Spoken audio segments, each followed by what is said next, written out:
ირანის უმაღლესი ლიდერი მიწის ქვეშ იმალება.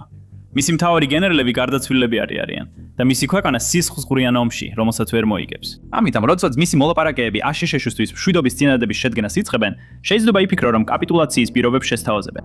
ამის ნაცვლად ირანმა უბრალოდ წერილი გაუგზავნა ტრამპს, რომელშიც მოითხოვა, რომ აშშ-ში გააუქმოს ყველა სანქცია, გაათავისუფლოს ირანის აქტივები და არ ჩაერიოს მათ ბირთვულ პროგრამაში. ვერც კი წარმოიდგენენ, რომ ეს წერილი ირანის მდგომარეობას ადჯერ უფრო გააუარესებდა.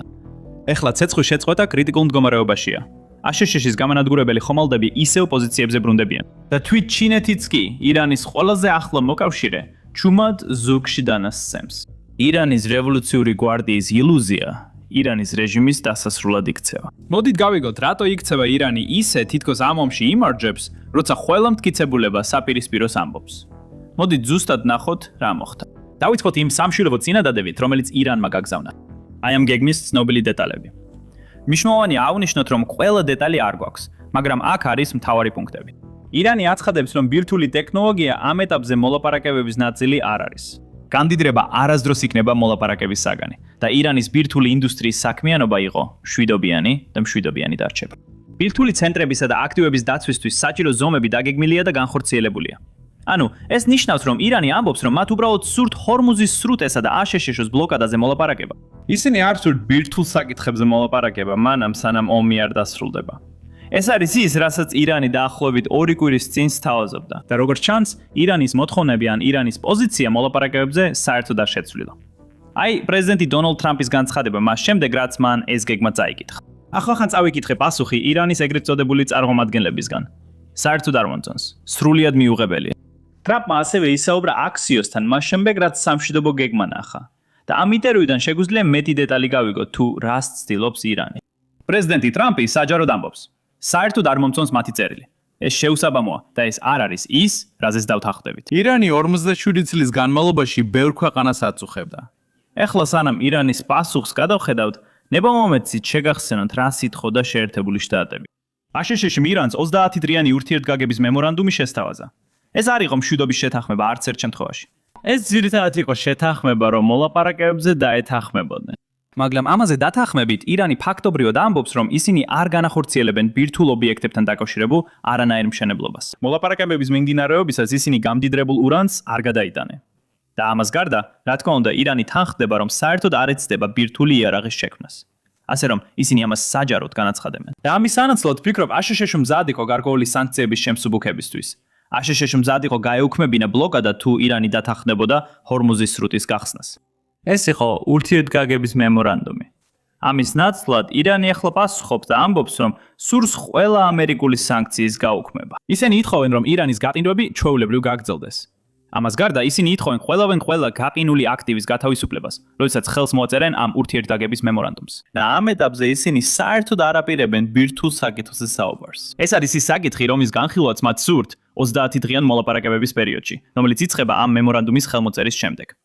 ეხლა პრეზიდენტ დონალდ ტრამპს დღეს დილით კითხეს ამაზე და ეს იყო მისი განცხადება. მოусმინეთ. ამით გაქვთ რაიმე შეკითხვა? თქვენ ასენეთ, რომ აპირებდით გენერლებთან შეხვედრას ირანის საკითხზე. თქვენ უარითქვით ირანის შეთავაზებაზე შაბათ კვირას. შეგიძლიათ გითხრათ რამე ამ წინადადების შესახებ და რა თუ საერთოდ ეს უბრალოდ გულისხმობდა ფარულობის დარღვევას? ეს უბრალოდ მიუღებელი იყო. იცით, ბერმა ადამიანმა თქვა, ხო, აქვს კი მას გეგმა. დიახ, რა თქმა უნდა მაქვს. მე მაქვს საუკეთესო გეგმა. გულისხმობ, ირანი სამხედრო თვალსაზრისით მთლიანად დამარცხებულია. მათ ცოტა ძალა აქვთ. ალბათ ამ პერიოდში რაღაცები გააძლიერეს. ამას ერთ დღეში მოვაგვარებთ. მაგრამ მე მაქვს გეგმა. იცი, ეს ძალიან მარტივი გეგმა. არ ვიცი რატომ არ ამბობ პირდაპირ. ირანს არ შეიძლება კონდეს ბირთვული იარაღი.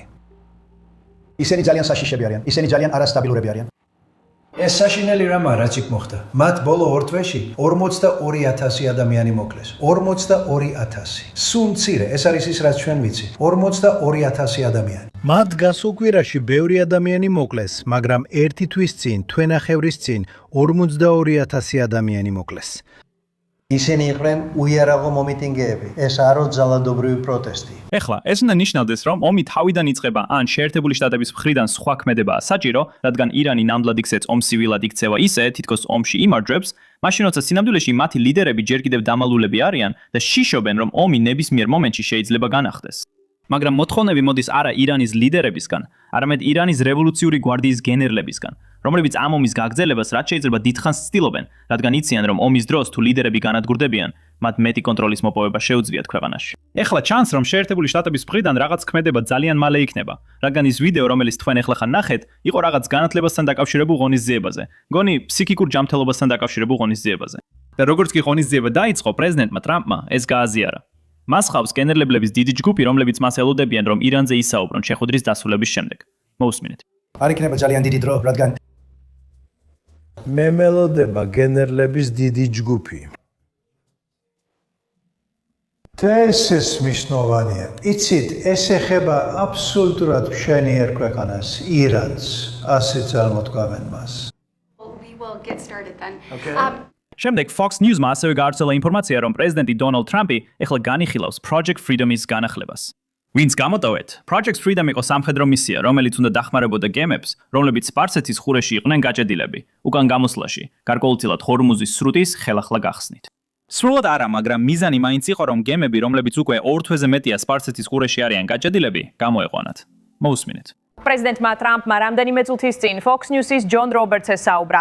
ის ამბობს, რომ ახლა განხილავს პროექტ Freedom-ის განახლებას, მაგრამ ამჯერად აღნიშნავს, რომ ჰორმუზის სრუტეში გემების გატარება ამერიკის მხრიდან მხოლოდ მცირე ნაწილი იქნება იმ უფრო დიდი სამხედრო ოპერაციისა. რაც შეეხება სამშვიდობო მოლაპარაკებებს, პრეზიდენტი Fox-ს ეუბნება, რომ რეჟიმი ციტატა დანებდება. ბოლო დროს, როცა პროექტი Freedom-ი მოქმედებდა, რამდენიმე სხვადასხვა ამერიკული სამხედრო გემი დაბრუნდა სპარსეთის ყურეში, გადაკვეთა ჰორმუზის სრუტე, შევიდა სპარსეთის ყურის ყურეში და შემდეგ უკან გამოვიდა. ირანმა სცადა ამ სამხედრო გემებზე თავდასხმა, მაგრამ საშინლად დამარცხდა. მათ გამოიყენეს პატარა ნავები, დრონები და რაკეტები. მაგრამ საპასუხოდ ამერიკული თვითმფრინავები აკვირდებოდნენ ზუსტად რას აკეთებდა ირანი. ადგენდნენ იმ ადგილებს, სადაც ირანი მალავდა ამ ტექნიკას, ამ იარაღს და ყველაფერი გაანადგურეს. რის შედეგადაც ირანის გავლენა ჰორმუზის სრუტეზე მნიშვნელოვნად დასუსტა. ეხლა, თუ პროექტი Freedom-ი კვლავ დაიწყება, უნდა ვივარაუდოთ, რომ ირანი ისევ შეეცდება ამერიკულ სამხედრო გემზე თავდასხმას და ეს ნიშნავს, რომ ცეცხლის შეწყვეტა ფაქტობრივად დასრულებულია. ეხლა, პრეზიდენტ ტრამპს კითხეს ამ ცეცხლის შეწყვეტის შესახებ, რას ნიშნავს ეს? აი, რას უპასუხა მან? მოусმინეთ. ჯერჯერობით ცეცხლის შეწყვეტა ძალაში რჩება. ეს დაუჯერებლად სუსტია, ესე ვიტყოდი. ამას ამჟამად ყველაზე სუსტს დავარქმევდი. ნაგვის საკითხვის შემდეგ თქვეს. სრულადაც კი არ წამიკითხავს. თქვეს, დროის გარგვას არ ვაპირებ მის საკითხვაზე. ვიტყოდი, რომ ეს ერთ-ერთი ყველაზე სუსტია. ამჟამად ხელოვნურ სუნთქვაზეა. ეს მათ ესმით. ესენი ყველანი მედიკოსები არიან. დეეკიმო, ხელოვნური სუნთქვა კარგი რამ არ არის. ეთანხმებით? დიაგნოსტიკი. მე ვიტყოდი, რომ ცეცხლის შეწყვეტა ხელოვნურ სუნთქვაზეა, სადაც ექიმი შემოდის და ამბობს: ბატონო, თქვენ საყვარელ ადამიანს დაახლოებით 1%-იანი შანსი აქვს გადარჩენის. ბატონო პრეზიდენტო, დანიელ, გააგრძელე. ხო, ვაშინგტონის ერთ-ერთი საუკეთესო რეპორტიორი. მადლობა. ბატონო, კიდევ ერთ საინტერესო კომენტარი, რომელიც მან გააკეთა, ეხებოდა ქურთებს, რომლებსაც როგორც ამბობდნენ, იარაღი მისცეს, რათა ის ირანელებისთვის გადაეცათ, რომლებიც იანვარში აპროტესტებდნენ. სამწუხაროდ, იარაღი ირანში რეალურად არასდროს ჩასულა. ტრამპი ამბობს, რომ იყო ქურთული ჯგუფი, რომელიც CIA-სთან თანამშრომლობდა და გადაწყვიტა იარაღი თავისთვის დაეტოვებინა. ეხლა რამდენიმე ქურთი ლიდერი საჯაროდ გამოვიდა და თქვა, რომ ეს არ მომხდარა, მაგრამ არსებობს სხვადასხვა ქურთული პარტიები, რომლებიც მოქმედებენ ერაყის აღმოსავლეთ ნაწილში და ირანის დასავლეთ ნაწილშიც კი. ასე რომ, ზუსტად არ ვიცით, რომელ ჯგუფზე საუბრობს პრეზიდენტი ტრამპი, მაგრამ აი მისი განცხადება. მოусმინეთ. შეშლილებს სურთ ბოლომდე ბრძოლა. ეს ძალიან სწრაფი ბრძოლა იქნება. მაგრამ მე მათ ვეძახი, თქვენს გაქვთ, ზუსტად როგორც ჩვენს ქვეყანას, ჩვენს გვყავს შეშლილებები, გვყავს. მე მათ შეშლილებს ვეძახი, მე მათ სულელებსაც ვეძახი.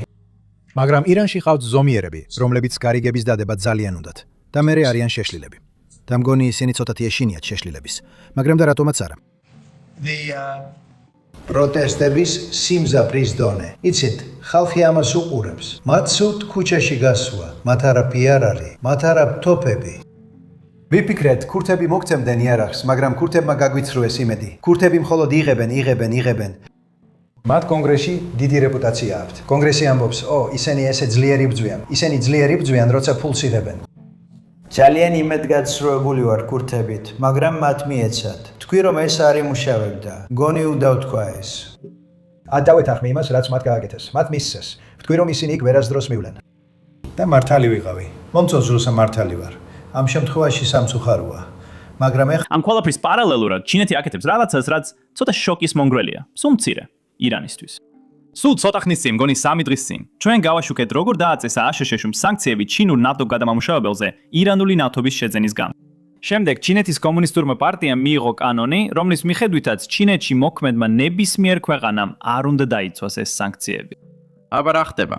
როგორც ჩანს, სი ძინპინი თავის სიტყვებს უკან იღებს. შეხედეთ ამ ანგარიშს Bloomberg-იდან. ჩინეთი ახლა ბანკებს სთხოვს შეაჩერონ ახალი სესხების გაცემა აშშ-ის მიერ სანქცირებულ ნავთობ გადამამუშავებელ ქარხანაზე. ეს იგივე ნავთობ გადამამუშავებელი ქარხანაა, რომლისთვისაც ჩინეთი იბრძოდა სულ 3-4 დღის წინ. ეუბნებოდა ყველა სხვა ბანკსა და კომპანიას ჩინეთში, რომ აშშ-ის სანქციებზე არ უნდა ედარდათ. ამ ტიპის კანონი, რომელიც ჩინეთის კომუნისტურმა პარტიამ მიიღო, ამ ბანკებსა და კომპანიებს ძალიან უხერხულ მდგომარეობაში აყენებს. რადგან თუ ისინი სანქციებს არ დაემორჩილებიან, მაშინ აშშ-ის კანონებს არ ღვევენ. ხოლო თუ დაემორჩილებიან სანქციებს, მაშინ ჩინეთის კანონებს არ ღვევენ. ეხლა ჩანს, რომ ჩინეთი თავის სიტყვას არ ღვევს, რადგან ფინანსური რეგულატორები ქვეყნის უმსხვილეს ბანკებს ურჩევენ ფაქტობრივად არ გასცენ სესხები იმ 5 ნავთობ გადამამუშავებელ ქარხანაზე, რომელსაც აშშ-ის სანქციები აქვს დაწესებული. ეს სავარაუდოდ დაკავშირებულია პრეზიდენტ დონალდ ტრამპის შეხვედრასთან, რომელიც უნდა გაიმართოს 15 მაისს, ასე რომ დაახლოებით 4 დღეში. 13 მაისს დონალდ ტრამპი ჩინეთში გაფრინდება, რაც იქნება პირველი ოფიციალური შემთხვევა, როდესაც აშშ-ის პრეზიდენტი ჩინეთს ესტუმრება ბოლო 9 წელზე მეტი ხნის განმავლობაში. ეს ნამდვილად ძალიან მნიშვნელოვანი ვიზიტია, რომელიც აპრილში უნდა გამართულიყო, მაგრამ ირანის ომის გამო გადაიდო. ეხლა კი ჩანს, რომ ჩინეთს აღარ უნდა ვიზიტის კიდევ ერთხელ გადადება, ან იქნებ ტრამპს აღარ უნდა მისი გადადება. ამიტომაც ეს შეხვედრა მაინც გაიმართება, მიუხედავად იმისა, რომ ირანთან მოლაპარაკებები რეალურად პოზიტიურად არ ვითარდება. ძალიან საეჭვოა, რომ ომი ამ შეხვედრამდე განახლდეს, მაგრამ ხო ვიცით, არასდროს იცი რა მოხდება. აშშ-ის და ჩინეთის თვალსაზრისით ორივეს ურჩევნია ირანზე არ ისაუბრონ. მაგრამ სამწუხაროდ, თუ ომი ისევ გაგრძელდება, ორივე ქვეყანას მოუწევს ამაზე საუბარი. და ამას გარდა არის სავაჭრო მოლაპარაკებები, რომელიც თავიდანვე ამ შეხვედრის მთავარი თემა უნდა ყოფილიყო. მაგრამ ვფიქრობ, ირანი გადაფარავს ყველა სხვა თემას, რაზეც ამ ქვეყნებს სურდათ ესაუბრათ. ეხლა ამას ჩვენ ყურადღებით მივედევნებთ თვალს. ასევე გავაკეთებ ცალკე ვიდეო, სადაც ძირითადად აღვნიშნავთ, რას უნდა მიაქციოს ყურადღება ყველამ. რა მოლოდინებია ამ შეხვედრის მიმართ? რას ელოდება აშშ-ში, რას ელოდება ჩინეთი და რატომ არის ეს ესეთი მნიშვნელოვანი? და რა თქმა უნდა, შეხვედრას მთლიანად მივადევნეთ თვალს მისი მიმდინარეობისას, ასე რომ არ დაგავიწყეთ გამოიწეროთ არხი ქვემოთ, რომ არ გამოგჩეთ ეს ვიდეოები. მაგრამ ეხლა მოდით ვისაუბროთ ერთ-ერთ ყველაზე შოკის მონგრელ ამბავზე, რომელიც გასულ შაბათ-კვირას გავრცელდა. და ეს ეხება დროებით საიდუმლო აეროპორტს, რომელიც იმ ქვეყანაში დაარსეს, რომელიც ამ ომში ჩართული არ იყო. შეხედეთ, ეს არის Wall Street Journal-იდან. ამ ანგარიშის მიხედვით ისრაელმა ააშენა 1.9 კილომეტრიანი, ანუ დაახლოებით 1 მილი სიგრძის ასაფრენი ბილიკი, რომელიც დასავლეთ ერაყის უდაბნოში მდებარეობს, რათა მათ შეძლონ საუდელების გადაყვანა ირანის ომის დროს. ეს ასაფრენი ბილიკი 23 თებერვალამდე არ არსებობდა. ომის დაწყებამდე მხოლოდ 5 დღით ადრე. მაგრამ ომამდე სულ რამდენიმე დღით ადრე ეს ობიექტი მოეწყო და მასში განთავსდა სპეცდანიშნულების ძალები. ასევე ისრაელის საჰაერო ძალების ლოგისტიკური ცენტრი, რომლებიც ირანში დარტყმებს ახორციელებდნენ. ასევე ამ ადგილზე განთავსებული იყო საძიებო სამაშველო ჯგუფი იმ შემთხვევისთვის, თუ ისრაელის პილოტი ირანში ჩამოვარდებოდა. საბედნიეროდ, არც ერთი ისრაელი პილოტი რეალურად არ ჩამოუგდიათ. მაგრამ როდესაც ამერიკული F-15 ტიპის გამანადგურებელი ასფაჰანის მახლობლად ჩამოაგდეს, ისრაელმა სწორედ ამ ბაზის გამოყენებით შესთავაზა დახმარება შეერთებულ შტატებს. მაგრამ საბედნიეროდ ამერიკულმა ძალებმა შეძლეს ეკიპაჟის 2 წევრის გადარჩენა თავად ისრაელის დახმარების გარეშე. და ეს მაყვანინებს ჩემს მეორე პუნქტამდე. ისრაელი ერთადერთი ქვეყანა არ არის, რომელსაც ესეთი რაღაცის გაკეთება შეუძლია. სინამდვილეში თითქმის დარწმუნებული ვარ, რომ შეერთებულმა შტატებმა ძალიან მსგავსი რამ გააკეთა სწორედ ამ ომის დროს. რა თქმა უნდა, ყველა დეტალი არ გვაქვს, მაგრამ ის დეტალები, რაც გვაქვს, პირდაპირ პრეზიდენტ ტრამპისგან მოდის. და ცოტა ეჭვი მაქვს იმაზე, რომ მგონი მას ეს საჯაროდ არ უნდა ეთქვა. მაგრამ მოусმეთ მის განცხადებას. გულისხმობ, ეს არის 4-დან 5 წლამდე. და მან თქვა, კარგი, არ მინდა ვინმეზე ცუდად ვილაპარაკო, ამიტომ ამაზე კომენტარს არ გავაკეთებ. ვფიქრობ ეს მომეწონა, კარგი? მაგრამ უთხარი, კარგი, მითხარი, როგორ აპირებ ამის გაკეთებას? მან თქვა, ბატონო, ჩვენ აქ ერთ ბაზას ვიყენებთ და 100 მილის დაშორებით ვართ. და როცა თვითმფრინავები სამიზნეს მიაღწევენ, უკან დაბრუნება და საწვავის შევსება უწევთ. და ჩვენ ძალიან შორს ვართ. ვკითხე, რატომ ვაკეთებთ ამას? მიპასუხეს, იმიტომ რომ არ გვინდა სხვა ქვეყნები გავაღიზიანოთ. უთხარი, ჩვენ ბევრი გადასატანი აეროდრომი გვაქვს, ხომ ასეა, ფით? გადასატანი აეროდრომები მთელ ახლო აღმოსავლეთში გვაქვს. დასაფრენი ზოლები, რომლებიც გადასატანია. დააგებ, მერე აიღებ. ჩვენ ისეთი ტექნიკა გვაქვს, როგორიც სხვას არ აქვს. ჩვენ ისეთი აეროპორტები გვაქვს, რომ ჯონ კენედის აეროპორტსაც კი ჯობია. და ესენი ქვიშაშია აშენებული. და მათი აშენება დაახლოებით 2 წუთში მოვახერხეთ. არა, ტექნიკა საოცარია. ნებისმიერ თვითმფრინავს დაასვამ, ხომ ასეა? პორტატულია. და ბევრი ესეთი გვაქვს ბატონო, უნდა გამოვიყენოთ. თქვი რატომ არ ვიყენებთ? იმიტომ რომ არ გვინდოდა, იცით? სხვა ქვეყანა გაგვეღიზიანებინა, ნება მომეცით, გითხოთ. თქვენ უდაბნოს შუა გულში ხართ. სხვა ქვეყანა გაიგებდა თუ უდაბნოში რომელიღაცა ზოლიდან ავფრინდებოდით. არანაირი წარმოდგენა არ ექნებოდათ ბატონო. მათ რადარი არ აქვთ. არაფერი აქვთ. ამიტომაც აუხსნა. ესე რომ გვინდა ბატონო რომ მას 17 სხვადასხვა ადგილიდან დავარტყათ. და გვინდა მარცხნიდან დავარტყათ. და დავარტყით. და გვინდა მარჯვიდან დავარტყათ. რა თქმა უნდა, და გვინდა ზემოდან დავარტყათ, და გვინდა ქვემოდან დავარტყათ. აღმოსავლეთიდან, დასავლეთიდან, ჩრდილოეთიდან, სამხრეთიდან. ბატონო, ისინი ვერ გაიგებენ რა ხდება და ჩვენ მათ გავთიშავთ. ჩვენ ეს პოლიტ კორექტულად გავაკეთეთ. 5 წლის განმავლობაში ჩვენ ვრეკავდით. ეხლა ჩვენ ასევე ვიცით, რომ სამაშველო მისიის დროს შეერთებულმა შტატებმა ირანში იმ თასთან ახლოს, სადაც ფრინავი იმალებოდა, დროებითი აეროდრომი მოაწყო. ხო, ასე რომ ამერიკის და ისრაელის სამხედროები მართლაც შეუძლიათ წარმოუდგენელი რაღაცების გაკეთება. ისეთი რაღაცების, რომელსაც ძნელია დაიჯერო, რომ რეალურია. ეხლა რომ გავიგოთ, რატომ იქცევა ირანი ასე, როგორც ეხლა იქცევა, უნდა დავბრუნდეთ წარსულში და ვნახოთ, როგორ მივიდა ირანი დღევანდელ მდგომარეობამდე. ეს მხოლოდ იმას არნიშნავს, რომ 1979 წელს დავბრუნდეთ, როცა ისლამური რევოლუცია მოხდა. სირანდულეში კიდევ უფრო უკან უნდა დავბრუნდეთ. მე-19 საუკუნეში, როცა ყაჯართა დინასტია მართავდა ირანს და დავაკვირდეთ, როგორ ახდენს იმდროინდელი მმართველი კლასის გადაწყვეტილებები დღემდე გავლენას ირანზე. აბა, გამოიცანეთ. ზუსტად ამას ვაკეთებ ჩვენს მრავალნაწილიან პოდკასტში, რომელიც სწორედ დღეს გამოვიდა. ასე რომ, თუ თქვენ დაინტერესებული ხართ ირანის ისტორიით და იმით, თუ როგორ მივედით დღევანდელ მდგომარეობამდე, აუცილებლად მოусმინეთ. შეგიძლიათ უყუროთ მას აღწერაში მოცემულ ბულებზე დაკლიკებით, ან უბრალოდ დააჭიროთ ეკრანზე გამოსახულ ვიდეოს, ანუ დააჭიროთ იმ ვიდეოს, რომელიც თქვენს ეკრანზე.